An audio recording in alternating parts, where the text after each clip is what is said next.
Thanks, Senator Butler. Senator Hawley. Thank you, Mr. Chairman. Thanks to you and the ranking member for holding this hearing today. Thank you for each of you. Thank you for being here. Thank you for your courage. Thank you for your service to our country, first of all.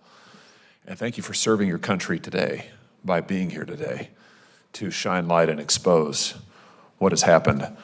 And I just want to say, I can't believe we are sitting here today. I can't, first of all, words fail me in saying what has happened to each of you and offering condolences. That doesn't begin to cut it. But I also just cannot believe that the extent of the cover-up for years and years and years and years. And I also can't believe, Mr. Chairman, that the Coast Guard has had this report since 31 January 2020, and they sit on it for 3+ years and deliberately conceal it from us. I mean, deliberately conceal it.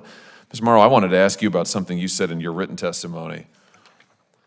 I cannot imagine what this was like for you. You said you found out from CNN that your case was included in Operation Fouled Anchor. I just want to read what you said here. Not from an Academy representative, not from CGIS, not from Congress. The news was broken to me by the press over the phone while I was wiping my child's runny nose. Tell us what it is like to frankly be betrayed in that way, such that you've got a member of the press, which thank goodness they got it. Thank goodness whomever it was, the whistleblower, whomever leaked it to them. Because otherwise we probably still wouldn't know about it. But just tell us what that was like, to get a call and to say, hey, by the way, there's this report that you've never heard of and your case is in it, and do you have a comment? Yes, I have several. I would like to start by saying that I wish I could put that whistleblower on my Christmas card list for the rest of my life. Because without that whistleblower, something that I had thought that I had put to bed decades ago was just resurrected. I have been minding my own business the last several decades. I left the academy, haven't had careers like the other ladies up here. I am living a blissfully average life with my husband and my children in Tennessee. And in a mom bun, in like dirty leggings, my very good friend sent me a link in my text messages saying, look at the CNN article. Weren't you at the academy during this time period? And again, my heart hit my feet, and I read the report, and I immediately contacted the CNN reporter. She immediately contacted me back and said, I've been looking for you. Your name is in this report. I've been looking for you.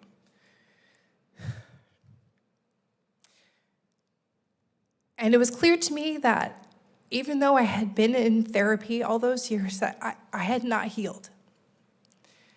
And like I mentioned in my testimony, I was wiping my son's runny nose with my phone up to my ear like this, listening to her tell me this. And I still don't have words. I've been suffering since June, since I heard. Went back into therapy and finally found a great counselor who diagnosed me with complex PTSD. And that was very freeing. So this has, in many ways, been a blessing for me because I finally have a diagnosis for the things that I thought were just personality quirks these last 20 years was actually, in fact, PTSD. I don't know if that answers your question fully. I'm happy to expound. No, you bet it does. Can I ask you about something that you said a few minutes ago, talking about back when you were at the academy, talking about carrying people on your back in the pool, pushing them up over the walls in the obstacle course, and then none of them would come forward and support you. And you said something that really struck me. You said they're so fearful. They were so fearful.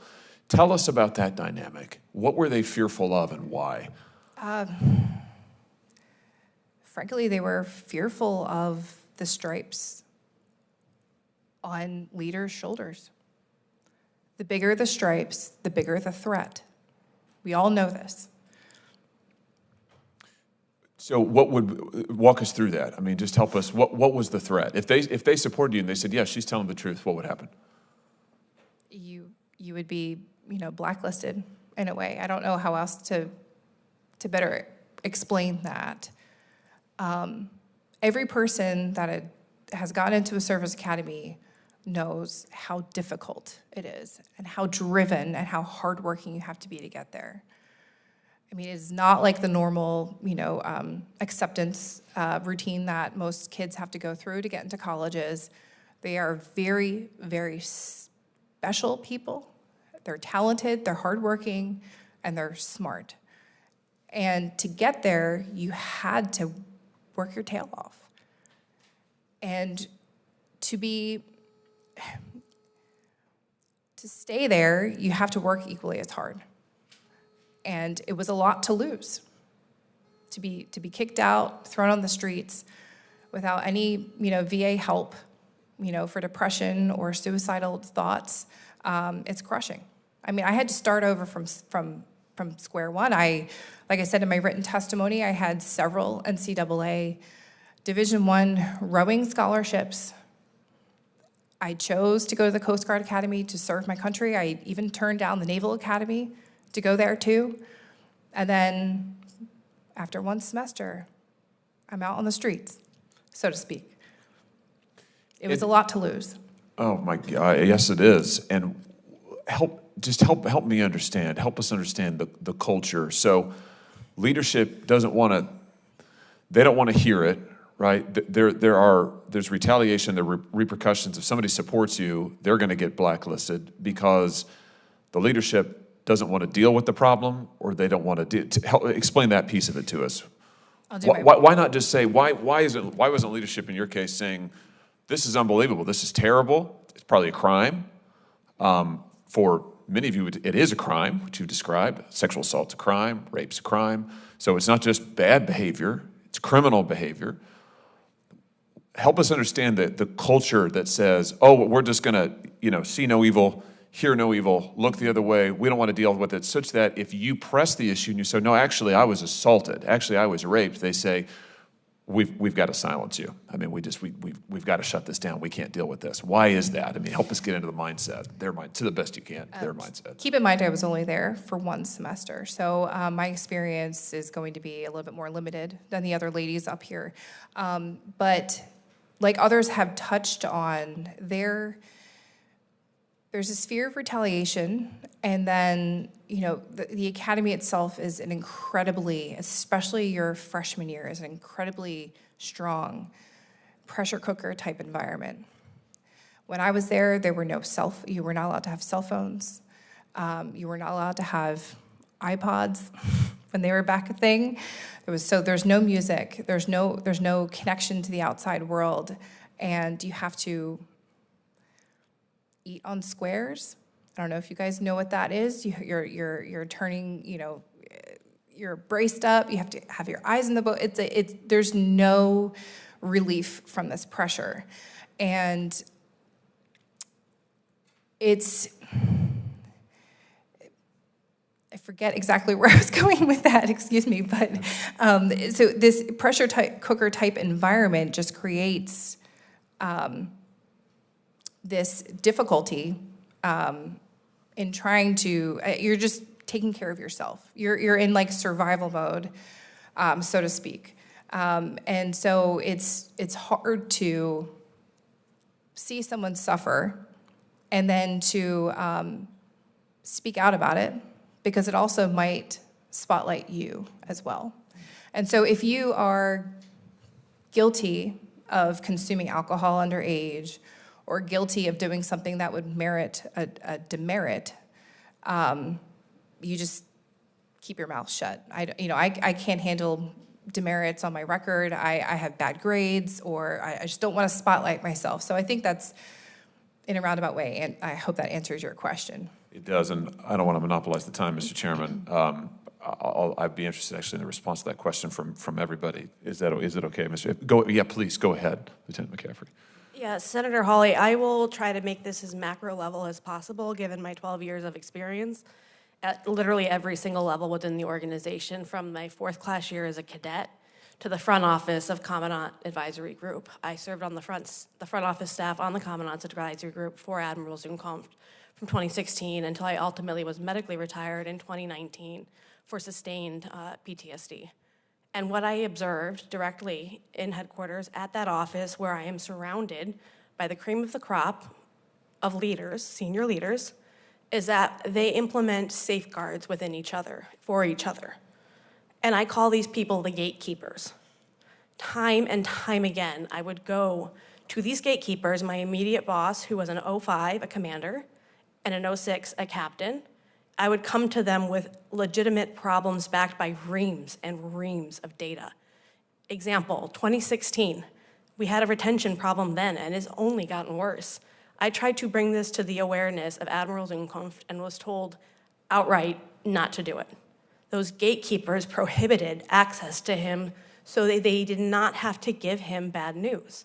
And the reason they did this is because they were up for promotion. I hate to say it, I honestly hate to be the one to call this out, but this is the reality. This is it. This is the reason. They just want to promote. They want to make the next rank. They want to become a captain. The captains want to become an admiral, and they want to join that so-called esteemed and privileged club. That is exactly what it is, and they don't care about the carnage left in their wake. They do not care about their loyalty to the oath. They don't care. They just want to make the next rank, and I have seen it in the fleet, at the academy, at the senior-most levels. And I have seen it time and time and time and again. And while I really do applaud my colleagues' optimism and that it's better, I have seen the reality, and I have not been out that long. I retired in 2019 at the pinnacle of my career, having saved, with my teams, nearly 17,000 people. And yet this organization, these senior leaders who are still here, refuse to do something they could easily do tonight. Should Admiral Fagan be genuine in her ability and her action to do something, she could recall every single one of those senior leaders tonight.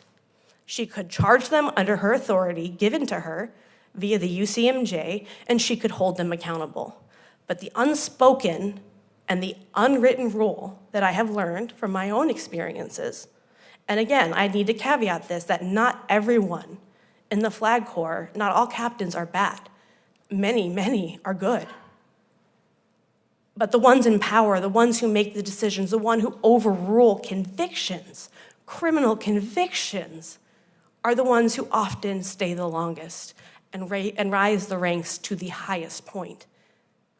And then when you add in the complexity of a gatekeeper, an 06, a 1-star, or a commander, they are just simply not getting the information that they need.